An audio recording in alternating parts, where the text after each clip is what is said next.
Hello everyone and welcome to my Bachelor Nation 24 channel. I hope everyone is having a wonderful day. Before we begin, please hit the subscribe button and give this video a thumbs up. Todd Chrisley reveals prison smackdown with college admissions ringleader.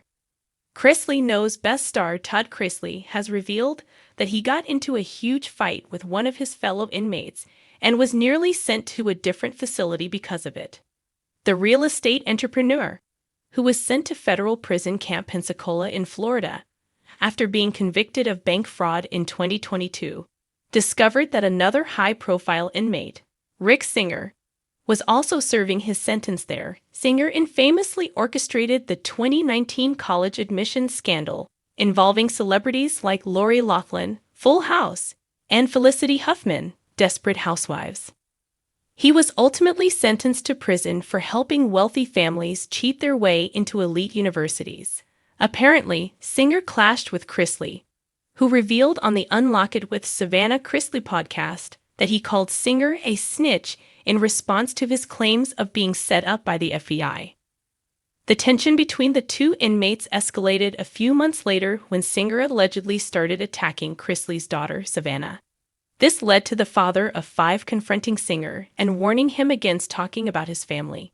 Chrisley recalls his exact words to Singer were, "If my daughter's name comes out of your mouth again, I will rip your head off and down your neck." After the ultimatum, Singer backed off and never approached Chrisley again. However, the confession has led many fans to speculate whether the feud was why Chrisley got fired from his job in the prison chapel. He may have made Singer's life difficult, but Singer wasn't the only person on Chrisley's radar. Chrisley also said he took aim at making the people who worked at the prison miserable because he wasn't happy with his accommodation. "I was surrounded by miserable human beings," he said.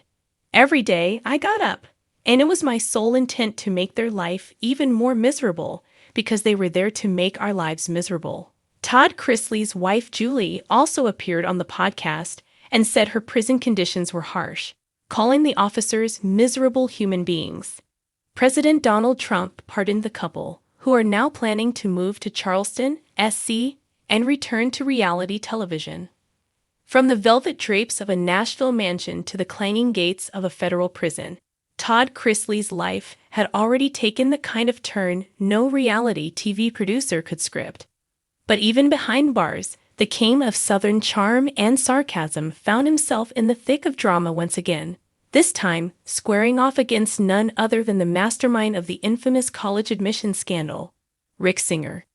In an exclusive letter shared with close family and later Savannah on her podcast, Todd recounted what he called the bizarre, brutal ballet of egos that erupted just 2 weeks into his sentence. The pages, scrawled in his trademark cursive with a prison-issued pen, painted a picture of a maximum security soap opera, equal parts gritty and ridiculous. It all began in the chow hall. "I was minding my business, waiting for my tray of soggy cornbread and gray meatloaf, when he strutted in like he owned the place," Todd wrote. "You'd think you were watching a man stroll into a Palm Beach golf club, not the FPC Pensacola cafeteria." The he in question was William Rick Singer, the infamous ringleader behind Operation Varsity Blues, whose manipulation of test scores and fake athletic recruitments had landed dozens of wealthy families in hot water. Todd claimed Singer tried to establish a sort of intellectual dominance among the inmates. "He handed out Sudoku puzzles like they were currency," Todd scoffed. The man actually hosted trivia night in the rec room, as if his bar of honor hadn't long since been demolished. Tensions came to a head when, during a group therapy session, Singer reportedly interrupted Todd's reflections about missing family. "You think you're special because you were on TV?" Singer allegedly quipped, "You sold a fantasy. I sold results." Todd didn't take kindly to that. He stood up slowly, hands balled at his sides. "I told him straight up, I may have sold a fantasy, but at least I wasn't selling fake soccer scholarships and pretending kids knew how to play water polo." The room fell silent. One inmate muttered, "Ooh," under his breath like it was high school all over again. Singer tried to deflect with another smarmy comeback, But before he could get it out, Todd says he was already closing the distance between them. What followed was what Todd dramatically referred to as the Smackdown in Sector C. In one moment, I felt all the stress, the shame, the injustice. All of it surged through me, Todd wrote. So yes, I may have nudged him. Some may call it a shove. Others, an act of correction. But to me, it was just Southern manners meeting federal frustration. The guards reportedly broke it up before it escalated into a full brawl. Both men were dragged to solitary confinement for 48 hours. Savannah confirmed her dad was placed in the box and described it as a terrible, awful time that gave him even more resolve. When asked about Singer's reaction, Todd had this to say. He tried to press charges, as if this were Harvard Debate Club. Please, he brought a metaphorical tennis racket to a street fight.